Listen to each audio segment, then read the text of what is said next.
نہیں کرے گی، اور تمہارا اگر مال بالفرض تمہیں زوم ہے بھی تو وہ بھی تمہارے لیے کسی طرح سے فائدہ مند نہیں ہو۔ سبحان اللہ سبحان اللہ سبحان اللہ سبحان اللہ۔ اور جس طرح ڈاکٹر صاحب نے بات فرمائی کہ بنیادی چیز، بنیادی معاملہ اور بنیادی مضمون یوم آخرت، یہ جو مشرکین ہیں یوم آخرت کو مانتے ہی نہیں تھے کہ یہی زندگی ہے، یہی ہم مر جائیں گے اور بس ختم ہو گئی بات۔ تو بتایا جا رہا ہے کہ نہیں، ایک دن تمہیں حاضر ہونا ہے، پیش ہونا ہے، جزا اور سزا دونوں اعمال نامے پیش کر دیے جائیں گے۔ پہلے ایمان۔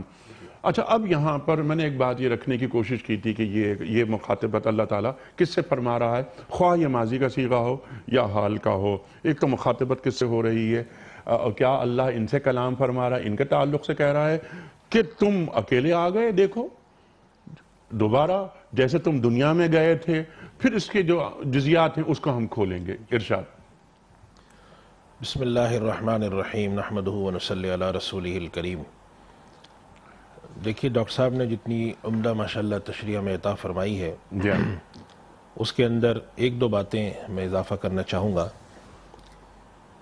کہ اللہ تعالیٰ نے توحید، رسالت اور عقید آخرت اس کو بنیاد بنایا، اور توحید اس میں اصل اصول ہے جیسا ڈاکٹر صاحب نے فرمایا۔ جی۔ نبی کریم صلی اللہ علیہ وسلم نے جو مشرکین کو دعوت دی تو وہ ان تینوں چیزوں کے منکر تھے۔ نبی کریم صلی اللہ علیہ وسلم کو رسول نہیں مانتے تھے، برا بھلا کہتے تھے اللہ تعالیٰ نے کوئی انسان کو ابعث اللہ بشر رسولہ، یا اس سے پچھلی آیت میں ہے کہ بھئی کوئی اللہ نے بنا کر کوئی وحی نازل ہی نہیں ہوئی۔ رسالت کے بھی منکر تھے، توحید کا تو معلوم ہی ہے کہ مشرکین تھے، اور آخرت کا بھی مذاق اڑایا کرتے تھے، من یحیی العظام وہی رمیم، یہ بوسیدہ ہڈیاں کون اٹھائے گا، اور اگر آخرت ہوگی تو لوگ ان میں سے کہتے تھے کہ مجھے اللہ نے اتنا دیا ہے، میرے اتنے جوان بیٹے ہیں، میں قیامت کے دن ایسے حالت میں آؤں گا اور فرشتوں کو دیکھ لوں گا۔ تو مجموعی رویہ ان کا ان عقائد کے انکار کا بھی تھا اور ان کے تمسخر کا بھی تھا۔ تو اللہ تعالیٰ نے اس میں یہ بات ثابت فرمائی کہ دیکھو تم تو تمسخر اڑاؤ، تم جو کچھ بھی کرتے ہو کرو، یہ بالکل طے شدہ اور یقینی بات ہے۔ اور جیسے ڈاکٹر صاحب نے فرمایا کہ بہت سارے حضرات نے اس نکتے کو لکھا ہے کہ ماضی کے صیغے سے آخرت کو ذکر کرنے میں اس بات کی طرف اشارہ ہے کہ یہ ایسے ہی حتمی اور یقینی بات ہے جیسے ماضی میں کوئی ہوا و واقعہ انمٹ ہوتا ہے، اس کو فراموش نہیں کیا جا سکتا، اس کو مٹایا نہیں جا سکتا، تو یہ ہونا ہی ہونا ہے۔ اور تو تم جو کچھ کرتے آئے ہو انبیاء کے ساتھ، جبکہ تم پر حق واضح ہو چکا ہوتا ہے، اس کے نتیجے میں پھر تمہارے ساتھ کیا ہوگا، ایک بات۔ دوسری بات ہے کہ عقید آخرت کے ساتھ اللہ تعالیٰ نے آخرت کے اندر کا منظر بھی بتایا کہ آخرت میں آخر ہوگا کیا۔ تو اللہ تعالیٰ نے یہاں پر ارشاد فرمایا، اور تمام جو قرآن کریم میں دیگر آیات ہیں جس کے اندر یوم یفر المرء من اخیہ و امہ و ابیہ، یا کئی جگہ پر ارشاد فرمایا کہ یہ ایسا خطرناک دن ہے یوم یجعل الولدان شیبا، جو کہ بچوں کو بوڑھا بنا دے۔ تو اس سے اللہ تعالیٰ نے ایک اس دن کی ہولناکی وہ سامنے رکھی کہ دیکھو وہ دن کوئی ایسا معمولی سا دن مت سمجھنا، وہ ایک عجیب و غریب دن ہوگا جس دن اللہ اپنی بادشاہت کا بھی اعلان کریں گے، لمن الملک اليوم اعلان ہوگا، اور اس دن کی بھیانکی ایسی ہے کہ لوگ ایک دوسرے سے بھاگیں گے، اور اس دن تم ہمارے پاس ایسے اکیلے اور تنے تنہا آؤ گے کہ جیسے انسان جب دنیا میں آتا ہے، ماں کے پیٹ سے پیدا ہوتا ہے، تنے تنہا ہوتا ہے، اور اس وقت کا بس فرق صرف اتنا ہوتا ہے کہ اس وقت اس کے پاس شعور نہیں ہوتا، وہ بچہ ہوتا ہے، وہاں تم میں شعور بھی ہوگا، تمہیں معلوم ہوگا کہ تم کیا کر کے آئے ہو، اور اللہ تعالیٰ کی تم حضور جب ایسے پیش ہوگے، اور وہ تمام دنیاوی نعمتیں، وہ طاقتیں، اور وہ جو تم سمجھتے تھے کہ ہمارے بہت سے سفارشی بھی ہوں گے، ہمارے رشتہ دار بھی ہوں گے، ہماری دولت، وہ سب وہیں رہ جائے گی، اللہ کے آگے تم پیش ہوگے۔ اور جیسے ڈاکٹر صاحب نے اس نکتے کی طرف ارشاد فرمایا کہ اللہ کے پاس پیش ہونے اور اس کے یہاں سرخ رو کے لیے پہلا نکتہ ہے ان تین عقائد پر ایمان، توحید اور رسالت اور آخرت۔ اگر یہ تمہارے پاس نہیں ہے تو تم اگر کچھ دھن ٹھکانے کا کام کبھی کر بھی چکے ہو، وہ سب کا سب جو ہے وہ وَمَن يَبْتَغِ غَيْرَ الْإِسْلَامِ دِينًا فَلَن يُقْبَلَ مِنْهُ کے تحت، کہ چونکہ تم اللہ کے پاس ایک ایسی چیز لے کر آئے ہو جو کہ اسلام کے علاوہ چیز ہے، تو اب کچھ تم سے قبول نہیں ہوگا۔ تو اس قیامت کے دن کے بارے میں تم مذاق مت اڑاؤ، اور اس قیامت کے دن کے لیے جو نبی تمہیں آ کر بتاتے ہیں وہ سچ ہے، اور اس قیامت کے دن کے لیے جو اللہ تعالیٰ اپنی توحید کا اعلان کرتا ہے وہ سچ ہے۔ یہ ایک بنیادی تصور اللہ تعالیٰ نے دیا، اور یہ پورا ان توحید کی اور مضامین کی جو صورتیں ہیں ان کے اندر اللہ تعالیٰ اس بات کو بار بار اعادہ فرماتے ہیں۔ ہمارے لیے اس میں کیا ہے، یعنی کہ سوال ہے کہ کیا اللہ تعالیٰ صرف مشرکین سے خطاب کر رہے ہیں؟ تو جیسے ڈاکٹر صاحب نے ارشاد فرمایا ہے کہ مشرکین نہیں، یہ ایک عوام پورے ایک اللہ کی مخلوق سے خطاب ہے، انسانیت سے خطاب، انسانیت سے خطاب ہے کہ اس کے اندر کچھ چیزیں ایسی ہیں جو مشرکین کی طرف متوجہ ہیں کہ تم جو ہے وہ ایسا ایسا کرتے تھے، لیکن ترکتم ما خولناکم جئتمونا فرادا، یہ سب کے لیے ہے، اور سب کو کہا جا رہا ہے کہ دیکھو تمہیں ہمارے پاس ایسے پیش ہونا ہے، ہمارے حضور ایسے آنا ہے، اور وہ ایک فیصلے کا دن ہے، اس دن دنیا کے امور کا بھی فیصلہ ہوگا جو تمہارے آپس کے معاملے تھے، خدا کے معاملات میں، عقیدے میں، عبادت میں، توحید میں، ان سب چیزوں کے بارے میں بھی فیصلہ ہوگا۔ تو یہ ایک عمومی خطاب ہے، اور یہ عمومی خطاب ہے مفتی صاحب۔ اچھا، کبھی کبھی یہ محسوس ہوتا ہے، آپ ہمیں تعلیم کیجئے گا، کہ یہ حاملان قرآن جو ہیں ان سے خصوصی خطاب ہے کہ جناب والا یہ دیکھیے کہ توحید، رسالت، آخرت، تین بنیادی عقائد، کیا توحید کی معرفت ہوئی، کیا رسالت کی معرفت ہوئی، کیا ہم یہ جانتے ہیں کہ آخرت سے بے خوفی ام الامراض ہے؟ اگر اس آیت کو ہم امت مسلمہ پر منطبق کریں تو ہمیں کیا درس مل رہا ہے؟ دیکھیے اس آیت کے اندر بڑا سادہ سا ایک مسلمانوں کو درس ہے۔ قرآن کریم میں اللہ تعالیٰ نے وَذَكِّرْ فَإِنَّ الذِّكْرَى تَنفَعُ الْمُؤْمِنِينَ فرمایا ہے۔ اس سے معلوم یہ ہوتا ہے کہ انسان کے ایمان کی جو کیفیت ہے اس میں دو طرح کا فرق آتا ہے۔ ایک تو اس کے معیار میں فرق آتا ہے، جیسے کہ انسان اگر کعبۃ اللہ میں ہے، نبی کریم صلی اللہ علیہ وسلم کی مسجد میں ہے، ریاض الجنہ میں ہے، ان جگہوں پہ انسان کا رجوع اللہ کچھ انسان کو زیادہ محسوس ہوتا ہے، گناہوں سے بچنے کی کوشش کرتا ہے، حالانکہ وہ مومن وہی ہے۔ اور جب وہ کسی دوسری جگہ نکلتا ہے، دنیا کے بعد کاموں میں جاتا ہے، تو اس کو اپنی کیفیت میں تھوڑا فرق محسوس ہوتا ہے۔ صحابہ کرام نے بھی عرض کیا تھا۔ تو ایک تو یہ انسان سے مطلوب رکھا گیا کہ تم اپنے ایمان کی کیفیت کو بڑھاتے رہو اعمال کے ذریعے، ایک تو اس میں فرق آتا ہے۔ دوسرا فرق انسان کے عمل کے رخ پر آتا ہے کہ عقیدہ آخرت پر ایمان ہے، مگر کام ایسے ہو رہے ہیں جس سے ظاہر ہوتا ہے کہ ایمان نہیں ہے۔ بے ایمانی بھی انسان کر رہا ہے، گناہ بھی کر رہا ہے، خدا کو جانتا ہے کہ خدا مجھ سے زیادہ جانتا ہے، مجھے دیکھ رہا ہے، شہرک سے قریب ہے، پھر بھی وہ گناہ کر رہا ہے، قتل بھی کر رہا ہے، زیادتیاں بھی کر رہا ہے، مال بھی لوٹ رہا ہے، دوسروں کی غیبتیں بھی کر رہا ہے۔ ان دونوں رخوں پر انسان کو تلقین ہوتی ہے کہ دیکھو تم خدا پر ایمان تو لائے ہو۔ عقیدہ توحید دیکھ لیجئے مثال کے طور پہ، ہمارے معاشرے میں عقیدہ توحید الحمدللہ سب مسلمان ہیں، لیکن بہت سارے ایسے کام ہمارے معاشرے میں رائج ہوتے ہیں جو ہمیں بظاہر محسوس ہو رہے ہوتے ہیں کہ عقیدہ توحید سے متصادم ہے۔ ہم دوسرے لوگوں کے پاس سمجھتے ہیں کہ قوتیں، طاقتیں ہیں، کچھ ہمارے بعد رویے اس طرح کے ہوتے ہیں۔ نبی کریم صلی اللہ علیہ وسلم پہ ایمان لاتے ہیں، رسالت آپ صلی اللہ علیہ وسلم پہ ایمان ہے، سب کچھ ہے، لیکن آپ صلی اللہ علیہ وسلم کی جو تعلیمات ہیں اس کے حوالے سے ہم تھوڑا دور ہوتے ہیں، اپنی زندگیاں ہم نے سیرت کے مطابق نہیں کی ہوئی ہوتی۔ پھر عقیدہ آخرت پر ایمان ہے جس کا تقاضا یہ ہے کہ اگر ایک انسان سمجھتا ہے مجھے حساب بھی دینا ہے، خدا بھی دیکھ رہا ہے مجھے، تو اس سے گناہ سرزد نہ ہو۔ اللہ تعالیٰ نے ایک بہت بڑا انسان پر انعام یہ کیا کہ مغفرت کا اور توبہ کا تصور بھی رکھا، اور بار بار مطالبہ انسان سے کیا گیا کہ دیکھو اگر تم مومن ہو، توحید پہ، رسالت پہ اور آخرت پہ ایمان رکھتے ہو، عمل کے رخ پہ یا کیفیت کے رخ پہ تم میں کمزوری ہے تو وہ ختم کرو، فَفِرُّوا إِلَى اللَّهِ، اللہ کی طرف آؤ، دوڑتے ہوئے آؤ اور اپنی کیفیات میں اضافہ کرو۔ گناہ سرزد ہوتا ہے تو توبہ کرو، اللہ کی طرف جو ہے وہ رجوع کرو، اس کی طرف جاؤ۔ اور پھر اللہ تعالیٰ نے جو اس طرح کے موسم رکھے، جیسے کہ رمضان رکھا، حج رکھا، ایسے مواقع رکھے جس کے اندر، تو اس سے ہمیں یہ معلوم ہوتا ہے کہ اللہ سبحانہ و تعالیٰ عقیدہ آخرت کا ذکر جب مسلمانوں کے سامنے بھی فرماتے ہیں تو ان کی توجہ اس طرف دلانی ہوتی ہے کہ تمہارے عمل میں جو کوتاہیاں ہیں اس کے لحاظ سے تم دیکھ لو کہ تمہیں خدا کے آگے ایک دن کھڑا ہو کر حساب دینا ہے۔ یہ صرف مشرکین کے لیے نہیں، چونکہ قیامت کے لیے اللہ نے یہ تو نہیں فرمایا کہ کافر سے بھاگے گا، وہاں تو فرمایا یوم یفر المرء من اخیہ وامہ وابیہ، تو وہاں تو ہر شخص کے پر یہ کیفیت طاری ہوگی، وہ چاہے مسلمان ہو یا غیر مسلم ہو، اور پھر وہاں اللہ تعالیٰ فیصلہ فرمائیں گے اعمال کو دیکھتے ہوئے، عقیدے کو دیکھتے ہوئے، کسی کو نجات ہوگی، کسی کو نجات نہیں ہوگی، اور وہاں کی کیفیت کا عالم یہ ہوگا کہ نبی کریم صلی اللہ علیہ وسلم کے علاوہ کسی کو ہمت نہیں پڑے گی مخلوقات میں سے کہ وہ اللہ کے آگے خطاب کر سکیں، اللہ سے گزارش کر سکیں۔ تو اس دن کی ہولناکی امت کے لیے بھی ہے، امت کو بہت تلقین ہے کہ جہاں پر انبیاء کرام جو ہے وہ اللہ کے آگے گزارش پیش کرتے ہوئے جو ہے ان کے پر خوف ہو رہا ہوگا، وہاں تمہارا کیا حال ہوگا، اور وہاں پر تم اس دن کے لیے تم بھی تیاری کرو۔ مشرکین تو اس دن کے ہیں ہی منکر، تو ان کو دوسرے رخ پہ ڈرایا جا رہا ہے، مسلمانوں کو دوسرے رخ پہ تلقین ہے۔ اور اسی وجہ سے قرآن کریم میں اللہ سبحانہ و تعالیٰ نے جو سورۃ البقرہ میں آخرت کے بارے میں جو ارشاد فرمائے وَبِالْآخِرَةِ هُمْ يُوقِنُونَ، معلوم ہوا کہ آخرت پر ایمان تو سبھی کا ہوتا ہے، ہم سب کو معلوم ہے موت ایک ایسی حقیقت ہے کہ جس سے کسی کو مفر نہیں ہے، انکار نہیں ہے۔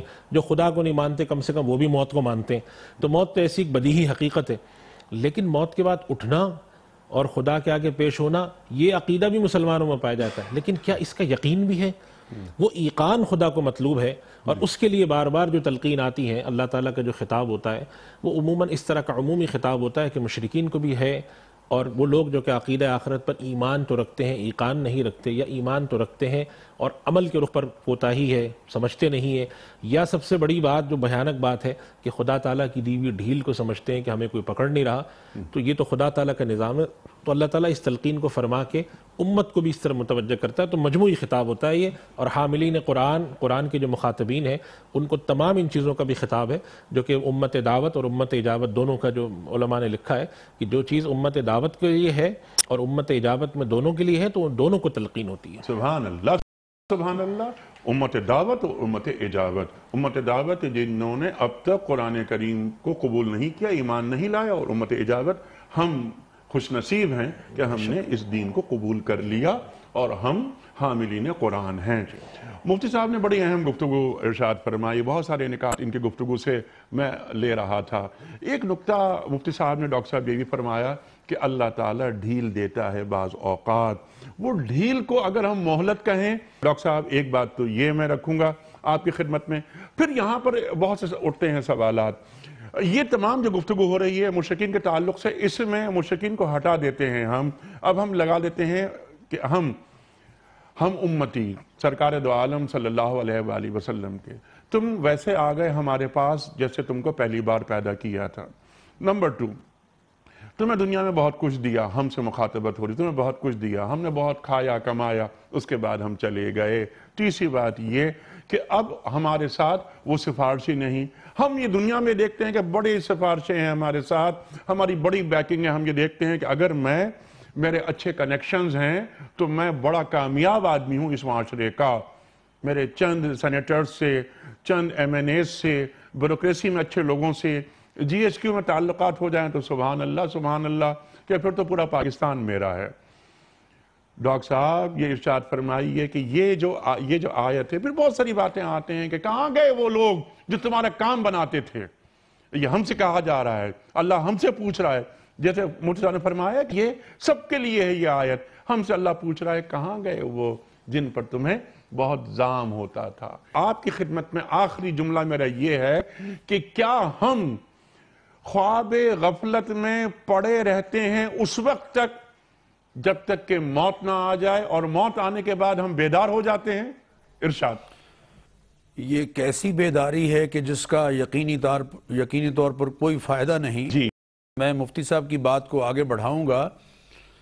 یہ بات اللہ تعالیٰ نے قرآن کریم میں مختلف مقامات پر ارشاد فرمائی ہے اور ساری انسانیت کو خطاب کرتے ہوئے فرمایا، یوم تجد کل نفس ما عملت من خیر محضرا وما عملت من سوء۔ اس دن کو یاد کیجئے جب آپ پائیں گے، جب پائے گی ہر جان، یوم تجد کل نفس، ہر جان، ما عملت من خیر، ما عملت جو کچھ وہ کر کے لائی ہے، محضرن اپنے سامنے موجود پائے گی، یوم تجد کل نفس ما عملت من خیر محضرن، اچھائی اگر بجا لایا ہے ہر جان اسے اپنے سامنے موجود پائے گی، وما عملت من سوء، اور جو برائی بجا لایا ہے وہ بھی اپنے سامنے موجود پائے گا۔ بلکہ ایک رائے مفسرین کی یہ ہے کہ قرآن کریم میں آخری جو آیت نازل ہوئی، وَاتَّقُوا يَوْمًا تُرْجَعُونَ فِيهِ إِلَى اللَّهِ، ڈرو اس دن سے جب تم سب نے پلٹنا ہے اللہ کی طرف، ثُمَّ تُوَفَّى كُلُّ نَفْسٍ مَا كَسَبَتْ، پھر ہر جان کو دیا جائے گا وہ جو وہ کما کے لایا ہے، وَهُمْ لَا يُظْلَمُونَ، کسی کی حق تلفی نہیں ہوگی۔ انیک صاحب سورہ مریم میں اللہ تعالیٰ نے 2 مقام پر یہ بات ارشاد فرمائی۔ ایک جگہ فرمایا وَكُلُّهُمْ آتِيهِ يَوْمَ الْقِيَامَةِ فَرْدًا، ہر ایک آئے گا اللہ کے حضور میں اکیلا اکیلا۔ حضرت خباب ابن ارت لوہارے کا کام کرتے تھے، عاص ابن وائل ان سے کام لیا کرتا تھا اور اجرت کچھ اس کے ذمہ رہتی تھی۔ حضرت خباب کی اجرت کچھ عاص ابن وائل کے ذمہ رہتی تھی۔ تو انہوں نے جب مطالبہ کیا عاص ابن وائل سے تو وہ کہنے لگا کہ دیکھو اگر محمد صلی اللہ علیہ وسلم سے تعلق کا انکار کرتے ہو تو پھر میں تمہیں پیسے دوں گا۔ تو انہوں نے فرمایا کہ تم اگر مر کے دوبارہ بھی پیدا ہو جاؤ تو پھر بھی میں ان کا انکار نہیں کر سکتا۔ تو اچھا عاص نے کہا اچھا دوبارہ بھی پیدا ہونا ہے؟ انہوں نے کہا ہاں بالکل، دوبارہ پیدا ہوں گے، تو اس نے ازراہ مذاق کہا کہ اچھا جب دوبارہ پیدا ہوں گے تو پھر میں آپ کا معاملہ چکا دوں گا، آپ کو پیسے وہاں دوں گا۔ تو اللہ نے سورہ مریم میں باقاعدہ آیات نازل فرمائیں، افرأیت الذی کفر بآیاتنا وقال لأوتین مالا وولدا، یہ ہماری آیات کا انکار کرنے والا ذرا اسے دیکھیے تو صحیح، یہ کہتا ہے کہ وہاں بھی میرے پاس مال ہوگا اور میری اولاد ہوگی۔ آخری جملہ یہ ہے کہ وَنَرِثُهُ مَا يَقُولُ وَيَأْتِينَا فَرْدًا، جو کچھ یہ کہہ رہا ہے، یہ مال اور دولت، اس کے تو ہم وارث ہوں گے، اِنَّا نَحْنُ نَرِثُ الْأَرْضَ وَمَنْ عَلَيْهَا، جو کچھ پیچھے چھوڑ کے جا رہے ہیں اس کے ہم، وَلِلَّهِ مِيرَاثُ السَّمَاوَاتِ وَالْأَرْضِ، آسمان و زمین کے حقیقی وارث تو ہم ہیں، لیکن وَيَأْتِينَا فَرْدًا، یہ ہمارے پاس اکیلا آئے گا اور یقیناً آئے گا۔ اور ایک جگہ اللہ نے سورہ کہف میں اسی بات کو ان الفاظ میں بیان فرمایا ہے۔ میں ناظرین سے درخواست کروں گا ذرا اس آیت کو ذرا غور سے اپنے ذہنوں میں جگہ دیجئے۔ وَيَوْمَ نُسَيِّرُ الْجِبَالِ، جس دن ہم پہاڑوں کو چلا دیں گے، ہٹا دیں گے، ایک طرف کر دیں گے۔ وَتَرَى الْأَرْضَ بَارِزَةً، اور اے مخاطب تو دیکھے گا کہ زمین بالکل چٹیل ہے، صاف ہے، بالکل کھلی نظر آ رہی ہے۔ وَيَوْمَ نُسَيِّرُ الْجِبَالَ وَتَرَى الْأَرْضَ بَارِزَةً وَحَشَرْنَاهُمْ، ہم ان سب کو اکٹھا کریں گے، فَلَمْ نُغَادِرْ مِنْهُمْ أَحَدًا، اور ان میں سے کسی ایک کو بھی نہیں چھوڑیں گے۔ وَعُرِضُوا عَلَىٰ رَبِّكَ صَفًّا، اور یہ سب کے سب صف در صف تیرے رب کے حضور میں کھڑے ہوں گے۔ لَقَدْ جِئْتُمُونَا كَمَا خَلَقْنَاكُمْ أَوَّلَ مَرَّةٍ، اور ہم ان سے کہیں گے ہم تم سب کو لے آئے ہیں اکیلے اکیلے، جیسے پہلی مرتبہ ہم نے تمہیں اکیلے اکیلے پیدا کیا تھا۔ بل زعمتم ان لن نجعل لكم موعدا، تمہارا تو باطل گمان یہ تھا کہ تمہارے لیے کوئی وعدے کی جگہ اور وعدے کا وقت نہیں ہے جس میں تم نے پیش ہونا ہے۔ وَوُضِعَ الْكِتَابِ، تمام تر ریکارڈ سامنے رکھ دیا جائے گا۔ فَتَرَ الْمُجْرِمِينَ مُشْفِقِينَ مِمَّا فِيهِ، اور تم دیکھو گے کہ مجرموں کی آنکھیں پھٹی کی پھٹی رہ جائیں گی۔ وَعُرِضُوا عَلَىٰ رَبِّكَ صَفًّا لَقَدْ جِئْتُمُونَا كَمَا خَلَقْنَاكُمْ أَوَّلَ مَرَّةٍ بَلْ زَعَمْتُمْ أَن لَّن نَّجْعَلَ لَكُم مَّوْعِدًا وَوُضِعَ الْكِتَابُ فَتَرَى الْمُجْرِمِينَ مُشْفِقِينَ مِمَّا فِيهِ وَيَقُولُونَ يَا وَيْلَتَنَا مَا لِهَٰذَا الْكِتَابِ، اور کہیں گے یہ کیسی کتاب ہے، لا يغادر صغیرة ولا کبیرة الا احصاها، جس نے چھوٹی بڑی کسی بات کو چھوڑا ہی نہیں ہے۔ وَوَجَدُوا مَا عَمِلُوا حَاضِرًا، وَوَجَدُوا مَا عَمِلُوا حَاضِرًا، جو کچھ یہ کرتے رہے ہیں اس کو اپنے سامنے موجود پائیں گے۔ یوم ینظر المرء ما قدمت یدا، ہر آدمی دیکھے گا جو کچھ وہ آگے لاتا رہا ہے اس کو اپنے سامنے موجود پائے گا۔ تو اس لیے یہ بات تو پوری انسانیت سے کہی جا رہی ہے، اور ایک جگہ تو بہت زوردار انداز سے کہی گئی، دل کو ہلا دینے والا انداز۔ اللہ فرماتے ہیں فَوَرَبِّكَ، اے حبیب تیرے رب کی قسم ہے، قسم ہے، لَنَسْأَلَنَّهُمْ أَجْمَعِينَ، مفتی صاحب اس بات کی تائید کریں گے کہ لام بھی تاکید کا ہے اور نون ثقیلہ بھی تاکید کا ہے، پھر اجمعین بھی تاکید کا ہے۔ لَنَسْأَلَنَّهُمْ أَجْمَعِينَ، ہم ان سب سے ضرور پوچھیں گے، عَمَّا كَانُوا يَعْمَلُونَ، کیا کرتے رہے تھے، بتاؤ تو صحیح، ذرا سامنے لاؤ۔ لیکن یہ سوال محض ریئلائز کرانے کے لیے ہوگا، ورنہ وہاں تو صورتحال یہ ہے کہ ایک ایک لفظ اور ایک ایک ایکشن اللہ تعالیٰ محفوظ کرتے چلے جا رہے ہیں، محفوظ کرتے چلے جا رہے ہیں، اور قیامت کے دن حال یہ ہوگا، میں کسی خطیب کی تقریر نہیں سنا رہا، کسی صوفی کا واعظ نہیں سنا رہا، قرآن کریم کی آیات عرض کر رہا ہوں۔ وَكُلَّ إِنسَانٍ، کُلَّ إِنسَانٍ، یہاں کسی کافر کی بات نہیں ہو رہی، کُلَّ إِنسَانٍ، ہر انسان، أَلْزَمْنَاهُ طَائِرَهُ فِي عُنُقِهِ، اس کا مکمل ریکارڈ ہم اس کی گردن میں لٹکا دیں گے، ایک چپ موجود ہوگی۔ وَكُلَّ إِنسَانٍ أَلْزَمْنَاهُ طَائِرَهُ فِي عُنُقِهِ وَنَحْشُرُهُ يَوْمَ الْقِيَامَةِ كِتَابًا، اور اس کا تمام کیا دھرا اس کو ہم ایک کتاب کی صورت میں اس کے سامنے بکھیر دیں گے۔ يَلْقَاهُ مَنْشُورًا، جو بکھری ہوئی اس کے سامنے موجود ہوگی، اور ہم کہیں گے اقرأ کتابک، اپنے کیے دھرے کو اور اپنی کتاب کو آج خود ہی پڑھ لو. کفا بنفسک الیوم علیک حسیبا. آج تم اپنے محتسب خود ہی کافی ہو، کسی اور کے احتساب کی ضرورت نہیں. ان اللہ لا یظلم مثقال ذرہ. اگر اللہ رائی کے دانے کے برابر بھی کسی کے ساتھ ظلم نہیں کرے گا. ان اللہ لا یظلم مثقال ذرہ وان تک حسنۃ یضاعفها ویؤتی من لدنہ اجرا عظیما. اگر نیکیاں بجا لائی ہوں گی تو ان کو بڑھا بڑھا کے اللہ بطور انعام عطا فرمائیں گے. اس بات کو، اس آیت کو ہمیں بہت غور سے اپنے ذہنوں میں جگہ دینی ہے کہ تم سب نے ہمارے پاس اکیلے اکیلے آنا ہے اور سارے ٹھاٹ باٹ پیچھے چھوڑاؤ. سارے ٹھاٹ باٹ پیچھے چھوڑ آؤ گے. مفتی صاحب سبحان اللہ سبحان اللہ، کیا گفتگو ڈاکٹر صاحب نے عطا فرمائی، آپ نے عطا فرمائی، اور بنیادی جو کانسیپٹ ہے وہ کلیئر ہو گیا. پہلے بھی یہ باتیں ہمارے ذہن میں، ہمارے عقیدوں میں شامل ہیں یہ باتیں. قرآن کریم تو سمجھایا ڈاکٹر صاحب نے اور آپ نے. کون ہے مسلمان جس کا قرآن کریم پر ایمان نہ ہو؟ کون ہے وہ مسلمان جس کے گھر میں قرآن کریم نہ ہو؟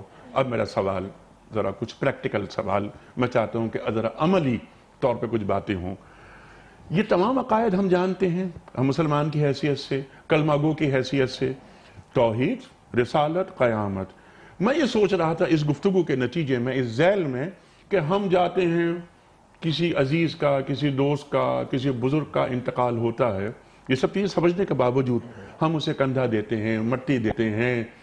ہم دیکھتے ہیں کہ ذہن میں آتی ہے یہ بات کہ ایک دن ہم بھی چلے جائیں گے، ہم بھی کچھ لوگ آئیں گے، ہم اس ڈولے میں ہوں گے، اور یہ ڈولے میں ہمیں رکھ کر کچھ ہمارے عزیز، رشتہ دار، دوست، محبت کرنے والے ہمیں چھوڑ کر چلے جائیں گے. اس کے بعد وہی کہ یہ موت سے کس کو رستگاری ہے، آج تم کل ہماری باری ہے. اللہ اکبر، اللہ اکبر. لیکن پھر وہ تمام چیزیں جو اس آیت میں بیان کی جا رہی ہیں کہ کہاں ہیں تمہارے وہ شفیع، کہاں ہیں وہ لوگ جن سے تمہارے تعلقات اب کٹ گئے. یہاں پر لقد تقطع بینکم، یہاں پر جو بات ہوئی، کٹ جاتے ہیں سب چیز. تو یہ چیز ہماری سمجھ میں کیوں نہیں آتی؟ ہم کیا کرتے ہیں کہ زندگیاں گزارتے ہیں فرعون کے انداز میں مجموعی طور پر، اور چاہتے ہیں کہ ہماری عاقبت موسیٰ کی طرح ہو. اب میں کیا عرض کروں، ہمارے رویوں میں ابو جہل اور ابو لہب نظر آتا ہے بعض اوقات. تکبر اور کس طرح استکبار ہم یہ دیکھتے ہیں. اپنے معاشروں کی ہم بات کرتے ہیں، کس بات پر کون سا زام ہوتا ہے. میں نے ابھی کچھ کہا تھا، کچھ کنیکشنز کی بنیاد پر، یا سب سے گھٹیا چیز چند، یعنی ایک بہت بڑی گاڑی میں بہت چھوٹا آدمی جا رہا ہے، یعنی اور سے اور ہوئے جاتے ہیں معیار وفا. اللہ اکبر. تو یہ ہم سے پریکٹیکل جو ایلیمنٹ ہے وہ کیا ہے، ارشاد فرما دیجئے. دیکھیے ڈاکٹر صاحب نے ماشاءاللہ بالکل آنکھیں کھولنے والی اور وہ باتیں جس سے انسان کا ایمان تازہ ہو فرمائی. انہی باتوں میں ایک اضافہ یہ جو آپ نے باتیں رکھی ہیں اس میں کروں گا. اللہ تعالیٰ نے اپنے حلم، اپنی مہلت، اپنی ڈھیل کے بارے میں قرآن کریم میں فرمایا ہے وَلَوْ يُؤَاخِذُ اللَّهُ النَّاسَ بِمَا كَسَبُوا مَا تَرَكَ عَلَى ظَهْرِهَا مِن دَابَّةٍ. اگر اللہ تعالیٰ لوگوں کی پکڑ کرتا ان کاموں پر جو وہ کرتے ہیں تو روئے زمین پر کوئی چلنے والی چیز نہیں چھوڑتا. یہ نہیں فرمایا انسانوں کو نہیں چھوڑتا، چلنے والی چیز نہیں چھوڑتا. دابہ کے اندر ہر چیز آ جاتی ہے، چھوٹے سے چھوٹا کیڑے سے لے کر بڑے سے بڑا جانور، انسان سمیت. لیکن آگے کیا فرمایا وَلَكِنْ يُؤَخِّرُهُمْ إِلَىٰ أَجَلٍ مُّسَمًّى. لیکن وہ ان کو مہلت دیتا ہے، ڈھیل دیتا ہے ایک خاص متعین وقت تک کے لیے. ہم سب کو، اور میں نے جیسے ابھی عرض کیا تھا کہ موت ایک ایسی حقیقت ہے کہ خدا کا منکر بھی اس کو مانتا ہے. آج ہم سب کو معلوم ہے، قبر پہ جاتے ہیں، ہمیں تلقین کی گئی کہ قبر والوں کو سلام کرو تو انتم سلفنا ونحن بالاثر، تم ہم سے پہلے چلے گئے، ہم پیچھے آ رہے ہیں. وَإِنَّا إِن شَاءَ اللَّهُ بِكُمْ لاحقون. تو یہ تو ایک مسلمان کیا انسان بھی جانتا ہے کہ آج جو یہ لیٹے ہیں لوگ، کل مجھے بھی لیٹنا ہے. اگر عقیدہ آخرت پر ایمان ہے تو اپنے آپ کو تلقین کرانی چاہیے. ہوتا کیا ہے، جس طرح اللہ تعالیٰ نے انسان کے اندر بھی یہ چیز رکھی ہے کہ جب انسان اعمال سے دور ہوتا ہے، قلب پر نقطے پڑتے ہیں تو اس کے اندر زنگ لگتا ہے، اس کے ایمان کی کیفیت کمزور ہوتی ہے. اور اسی وجہ سے یہ بات بار بار حکم دی گئی. جیسے میں نے ابھی عرض کیا تھا کہ اللہ کے نبی کو فرمایا گیا, اللہ نے حکم دیا وَذَكِّرْ فَإِنَّ الذِّكْرَىٰ تَنفَعُ الْمُؤْمِنِينَ. مسلمانوں کو حکم دیا گیا کہ یا الذین آمنوا اتقوا اللہ وکونوا مع الصادقین. ہوتا یہ ہے کہ ہم جب دنیا کی غفلتوں میں لگے رہتے ہیں, ہم اس چیز کو بھول جاتے ہیں کہ یہ ڈھیل ہے, ہم اس چیز کو بھول جاتے ہیں کہ یہ خدا کی طرف سے مہلت ہے. ہم اگر آج ایک ظلم کر رہے ہیں تو یہ بات ہمیں ایمان کے درجے میں یقین ہونا چاہیے کہ یہ ظلم ہمیں اس کا حساب دینا ہے. دنیا میں بھی دے سکتے ہیں, آخرت میں تو دینا ہی دینا ہے. دنیا میں بھی پکڑ آتی ہے, کبھی خود پر آتی ہے, کبھی نسل میں چلتی ہے. اب جو بات ہے کہ کسی مسلمان کو جا کے اس سمجھانے کی ضرورت نہیں ہونی چاہیے, لیکن اگر ضرورت ہے تو اس مسلمان کو اپنا احتساب کرنا چاہیے کہ کیا وجہ ہے کہ خدا کا یہ کلام مجھ پر اثر نہیں کر رہا. اللہ تعالیٰ نے تو تعجب سے مسلمانوں سے فرما دیا الم یأن للذین آمنوا ان تخشع قلوبہم لذکر اللہ. کیا ان کے لیے ابھی تک وقت نہیں آیا ہے کہ ان کے دل اللہ کے لیے جو ہے وہ خشوع اختیار کریں. وما نزل من الحق, جو اس نے اتارا ہے. اس کا مطلب یہ ہے کہ ہم عملی زندگی سے اپنے آپ کو خدا کی اتاری ہوئی زندگی سے دور کر رہے ہیں.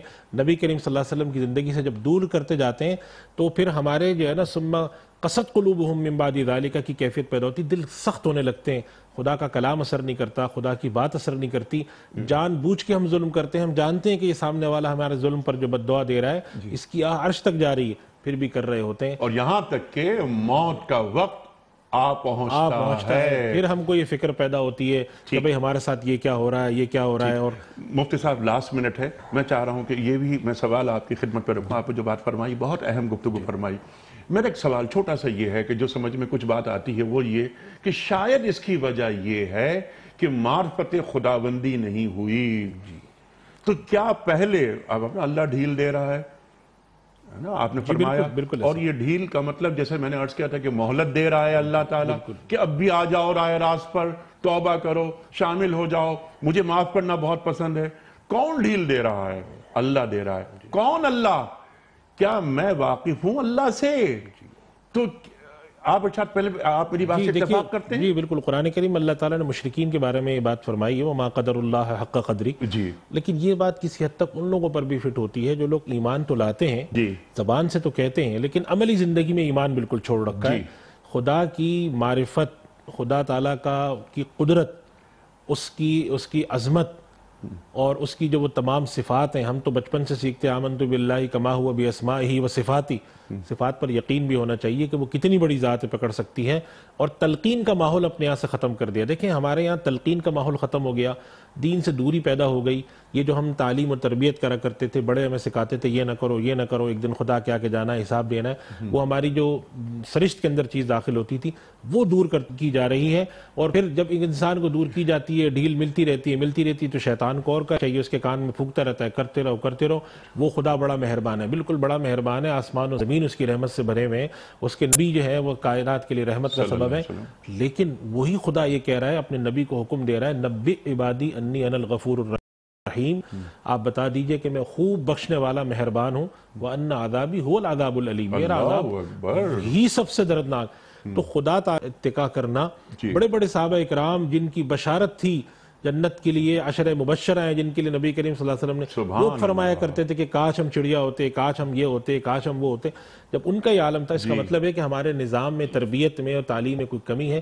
ہمیں تلقین کا ماحول پیدا کرنا چاہیے اور خوف خدا اور خوف آخرت دل میں پیدا کرنا چاہیے. سبحان اللہ, سبحان اللہ. مفتی صاحب میں بڑا ممنون ہوں جیسا آپ نے بات فرمائی کہ ہم بڑے بڑے اکابر صحابہ رضوان اللہ تعالی اجمعین یہ فرماتے تھے کاش ہم پرندہ ہوتے, کوئی چڑیا ہوتے, اس لیے کہ ہمارا حساب نہیں ہوتا, تاکہ یہ بات اور واضح ہو جائے. میں نے اس لیے ریپیٹ کی یہ بات. معرفت خداوندی آپ نے بات فرمائی کہ تربیت نہیں ہو رہی. معلوم ہو کہ اللہ تعالیٰ کا تعارف کرایا جائے بچوں کو کہ اللہ ہے کون, صفات کیا ہیں اللہ تعالیٰ کی, یہ بتانا چاہیے ہمیں. اور ما قدر اللہ حق قدری, اللہ اکبر. کیا فرمایا آپ نے کہ اللہ تعالیٰ فرما رہا ہے کہ کیا تم نے اللہ تعالیٰ کی قدر اس طرح کی جس طرح اللہ تعالیٰ کی قدر کرنی چاہیے تھی. اللہ اکبر, اللہ اکبر. الیس اللہ بکاف عبدہ, کیا اللہ بندے کے لیے کافی نہیں؟ اللہ تعالیٰ فرما رہا ہے قرآن کریم میں. ڈاکٹر صاحب میں بڑا ممنون, بڑی اہم گفتگو آپ دونوں حضرات نے عطا کی. لیکن پھر وہی بات کہ اللہ تعالیٰ کی قدر اس وقت تک نہیں ہوگی, کسی بھی چیز کی قدر جب تک کہ اس کی معرفت نہ ہو تو اللہ تعالیٰ اللہ اکبر اس کی قدر کیسے ہو جب تک کہ اس کی معرفت نہ ہو. ہمیں یہ بتانا ہے. ڈاکٹر صاحب مفتی صاحب نے بڑی اہم بات فرمائی کہ ہمارے جو نظام تعلیم ہے یا ہمارے جو گھروں میں نظام ہے تربیت کا، اس کے اندر کیا ہم اپنے بچوں کو بتا رہے ہیں یا نہیں بتا رہے. پھر اللہ تعالیٰ کی جو صفات ہیں ان پر گفتگو فرمائی مفتی صاحب نے. صرف ایک بات آخر میں عرض کروں گا کہ لَإِن شَكَرْتُمْ لَأَزِيدَنَّكُمْ وَلَئِن كَفَرْتُمْ إِنَّ عَذَابِي لَشَدِيدٌ. تم شکر کرتے رہو میں نوازتا رہوں گا. وَلَئِن كَفَرْتُمْ إِنَّ عَذَابِي لَشَدِيدٌ. اور اگر تم کفران نعمت کرو گے تو پھر میرا عذاب بھی بہت شدید ہے. ہاں مفتی صاحب جی بالکل ایسا ہی ہے نا. اللہ اکبر اللہ اکبر. بات یہاں مکمل ہو رہی ہے، بلکہ مکمل کیا ہو رہی ہے، بہت سی باتیں ابھی رہ گئیں. وقت مکمل ہو گیا. یہاں قرآن کریم پر گفتگو کبھی مکمل نہیں ہو سکتی. خواتین حضرات جہاں بات ٹوٹ رہی ہے وہیں سے انشاءاللہ کل آگے بات بڑھے گی. آج ہم نے 94 سورہ انعام اس پر گفتگو کروائی. انشاءاللہ کل 95 پر بات کروائیں گے اپنے عہد کے جید علماء سے اور سیکھیں گے قرآن کریم ہم سے کیا مخاطبت کر رہا ہے. کوئز. کل کا سوال یہ تھا کہ جنگ فجار کا سلسلہ ختم ہونے کے بعد ایک معاہدہ ہوا. اس معاہدے کا نام کیا رکھا گیا؟ درست جواب حلف الفضول. آج کا سوال نوٹ فرما لیجئے. ترتیب نزول کے لحاظ سے قرآن کریم کی پہلی سورت کون سی ہے؟ سورہ فاتحہ یا سورہ علق یا سورہ ناس؟ جو درست جواب آپ سمجھتے ہوں روانہ فرمائیے. ہمارے فون نمبرز ہیں 009221343000980 یا 0092213452709. ہمارا ای میل ایڈریس ps@dunyatv.tv. ہمارا SMS کا نمبر 3031. خواتین حضرات آپ اور ہم جانتے ہیں کہ یہ وقت ہوتا ہے قرآن اندازی کا. محترم مفتی ارشاد صاحب کی خدمت میں گزارش ہے کہ ایک پرچی نکال کر آپ بآواز بلند اعلان فرما دیں کہ آج دنیا ٹی وی کن صاحب یا صاحبہ کی خدمت میں دینی کتب پر مشتمل تحفہ روانہ کر رہا ہے. شاہد رشید صاحب فیصل آباد سے. شاہد رشید صاحب فیصل آباد سے. کوئی اس کا صحیح جواب بتانے کے سلسلے میں ان تمام افراد کے مابین قرآن اندازی ہوئی جن کے جوابات درست آئے. اس میں شاہد رشید صاحب فیصل آباد سے ان کی خدمت میں ہم گفٹ ہیمپر روانہ کر رہے ہیں. اختتام ہوتا ہے پیام صبح کا روزانہ ایک قول پر اور وہ قول ہوتا ہے صاحب نہج البلاغہ امیر المومنین حضرت علی مرتضیٰ کرم اللہ وجہہ کا. آپ فرماتے ہیں کہ اللہ اس شخص کو اپنے عذاب سے محفوظ نہیں رکھتا کہ جس کے ظلم سے لوگ محفوظ نہیں ہوتے. اللہ اکبر. کل تک کے لیے اپنے میزبان انیق احمد کو اجازت. خدا حافظ.